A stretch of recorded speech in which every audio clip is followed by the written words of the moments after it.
Big Boss Kannada season 12ರ grand finale ಇಂದು ನಡೆಯುತ್ತಿದೆ. ಈ ಬಗ್ಗೆ ಬಿಗ್ ಬಾಸ್ ಮಾಜಿ ಸ್ಪರ್ಧಿ ಚೈತ್ರ ಕುಂದಾಪುರ ಮಾತನಾಡಿದ್ದಾರೆ. ಯಾರು ತನ್ನ ಫೇವರೇಟ್ ಎಂದು ಹೇಳಿದ್ದಾರೆ. ತನ್ನ ಪ್ರೆಡಿಕ್ಷನ್ ಸತ್ಯವಾಗಿದೆ ಎಂದು ಭವಿಷ್ಯ ನುಡಿದಿದ್ದಾರೆ. ಚೈತ್ರ ಜೊತೆ ನಮ್ಮ ಉಡುಪಿ ಪ್ರತಿನಿಧಿ ನಡೆಸಿರುವ ಚಿಟ್ ಚಾಟ್ ಇಲ್ಲಿದೆ. ನಮ್ಮೊಂದಿಗೆ ಚೈತ್ರ ಕುಂದಾಪುರ ನಮ್ಮೊಂದಿಗಿದ್ದಾರೆ. ಬಿಗ್ ಬಾಸ್ ಮನೆಯ ಬಗ್ಗೆ ಅವರ ಹತ್ರ ಮಾತಾಡುವ. ಚೈತ್ರ, ಬಿಗ್ ಬಾಸ್ ಮನೆ ಬಗ್ಗೆ ಹೇಳುವುದಾದ್ರೆ ಏನು? ತುಂಬಾ ಖುಷಿ ಆಗುತ್ತೆ. ಯಾಕಂದ್ರೆ ಆ ಮನೆ ಒಂದು ತುಂಬಾ ವಿಭಿನ್ನವಾಗಿರೋ ಮನೆ. ಆ ಮನೆ ಒಂಥರ ಜೀವನದ ಪಾಠ ಕಲ್ಸೋಂತ ಮನೆ. ಸೊ ತುಂಬಾ ಅದೃಷ್ಟದ ಮನೆ ಕೂಡ ಆ ಮನೆ. ಸೊ ಆ ಮನೆಗೆ ಒಳಗಡೆ ಯಾರೇ ಹೋಗ್ ಬಂದ್ರು ಅವ್ರ ಅದೃಷ್ಟ ಬದಲಾಗುತ್ತೆ. ಸೊ ಆ ವಿಚಾರದಲ್ಲಿ ತುಂಬಾ ಖುಷಿ ಇದೆ. ಸಾಕಷ್ಟು ಜನರಿಗೆ ಜೀವನ ಕೊಟ್ಟಿದೆ, ಸಾಕಷ್ಟು ಜನರ ಬದುಕನ್ನು ಬದಲಾಯಿಸಿದೆ. ಸೊ ಎಲ್ಲ ಒಂದ್ ಕಡೆ ಆ ಮನೆಗೆ ಹೋಗೋ ಅವಕಾಶ ಸಿಕ್ಕಿರೋ ಎಲ್ಲರೂ ಅದೃಷ್ಟವಂತರು ಅಂತ ನಾನು ಅನ್ಕೊಳ್ತೇನೆ. ಅಂದ್ರೆ ಇವತ್ತು ಫೈನಲ್ ಆಗ್ತಾ ಇದೆ, ಯಾರು ಗೆಲ್ಬಹುದು ಅಂತ ಹೇಳಿ?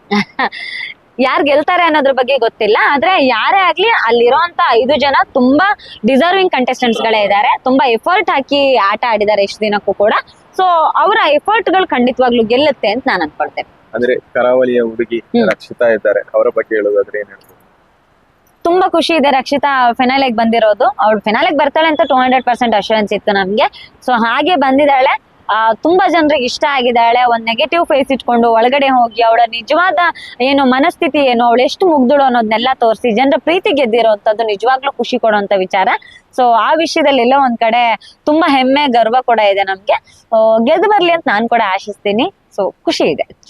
ಕರಾವಳಿಯ ಜನರು ರಕ್ಷಿತಾ ಬಗ್ಗೆ ಒಂದು ಒಳ್ಳೆ ಮಾತನ್ನ ಆಡ್ತಾ ಇದ್ದಾರೆ. ಆ ಬಗ್ಗೆ ಅಂದ್ರೆ ಅವಳು ವಿನ್ನಾಗಿ ಬರ್ಲೇಬೇಕು ಅಂತ ಹೇಳ್ತಾ ಇದ್ದಾರೆ. ಆ ಬಗ್ಗೆ ಅದೇ ಈಗ ಎಲ್ರಿಗೂ ನಮಗೂ ನಮ್ಮವ್ರನ್ನ ಹುಡುಗಿ ಗೆಲ್ಬೇಕು ಅನ್ನೋ ಆಸೆ ಖಂಡಿತವಾಗ್ಲೂ ಇದ್ದೇ ಇರುತ್ತೆ. ಸೊ ಅವಳು ಗೆಲ್ಲಿ ಅಂತ ಎಲ್ಲ ಕರಾವಳಿಗರ ಆಶಯ ಇದೆ, ಪ್ರಾರ್ಥನೆಗಳಿದೆ. ಸೊ ಆ ಪ್ರಾರ್ಥನೆ ಫಲಿಸ್ಲಿ ಅಂತ ನಾನು ಹೇಳ್ತೇನೆ. ನಾನು ಅದಕ್ಕೆ ಎಫರ್ಟ್ ಹಾಕಿದ್ದಾಳೆ ತಕ್ಕ ಹಾಗೆ. ಸೊ ಹೆಚ್ಚು ಜನ ಕರಾವಳಿಯವ್ರು ಗೆದ್ದಿದ್ದಾರೆ ಇಲ್ಲಿ ತನಕ. ಬಿಗ್ ಬಾಸ್ ನಲ್ಲಿ ರೂಪೇಶ್ ಶೆಟ್ಟಿ ಅವ್ರು ಇರ್ಬೋದು, ಶೈನ್ ಶೆಟ್ಟಿ ಅವ್ರು ಇರ್ಬೋದು. ಸೊ ಇವರೆಲ್ಲ ಗೆದ್ದಿದ್ದಾರೆ. ಹಾಗಾಗಿ ಎಲ್ಲ ಒಂದ್ ಕಡೆ ಕರಾವಳಿಗೆ ಜನರ ಬೆಂಬಲ ಇರುತ್ತೆ. ಆ ಮುಖಾಂತರ ಗೆಲ್ತಾಳೆ ಅನ್ನೋದೊಂದು ವಿಶ್ವಾಸ ಇದೆ.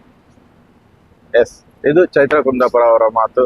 ಉಡುಪಿಯಿಂದ ಪ್ರಮೋದ್ ಸುವರ್ಣ, ನಮ್ಮ ಕುಡ್ಲ 24x7.